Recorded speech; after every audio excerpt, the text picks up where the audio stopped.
नासी दादू वेठो जवाबदार औरत जा वार कूड़े तज़लील जो निशानो बनाइण बाद 1.5 साल जी न्याणी खे अगवा करे विया आहिनि। वारसन जी दरख़्वास्त ते अदालत SHO खे शोकास नोटिस जारी करे छॾियो आहे। इन हवाले सां अपडेट वठूं था अशफाक मलिक खां। अशफाक, छा अपडेट आहे? जी बिल्कुल, मां तव्हांखे ॿुधाईंदो हलां त मेहर थाणे जी हद में हिकिड़ो ॻोठ में अफ़सोसनाक वाक़ियो पेश आयो आहे, जंहिंमें जवाबदार आहे ज़ुहैब, जंहिं पंहिंजी घरवारी रीमा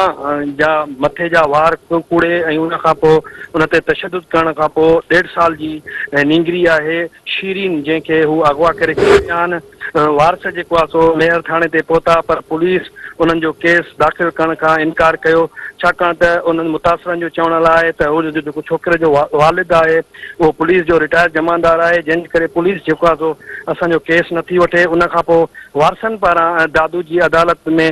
4th एडिशनल सेशन वटि जज वटि दरख़्वास्त दाख़िल कई हुई ऐं उन में इहो ॼाणायो हो त जेको आहे सो घर में हू पंहिंजी उमिरि सां गॾु मौजूदु हुई, त जवाबदार ज़ुहैब जंहिंजे हथ में पिस्टल हुयो ऐं उन खां पोइ उनजो वालिद हुयो, उहे टई घर में दाख़िल थिया ऐं तशदुद करण खां पोइ हुननि जी जेका नंढड़ी बीमार हुई उनखे खणी विया ऐं उन खां पोइ हुननि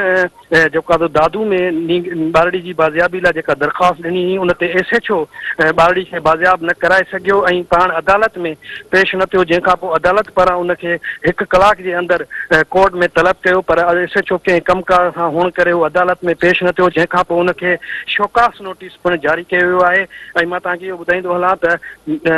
4th एडिशनल सेशन जज सूमर ते जेका नंढड़ी अगवा थी वई आहे उनखे SHO खे हुकुम जारी कया आहिनि त उनखे बाज़ियाब करे दादू जी अदालत में पेश कयो वञे। जी अशफाक, अपडेट ॾियण जे लाइ महिरबानी।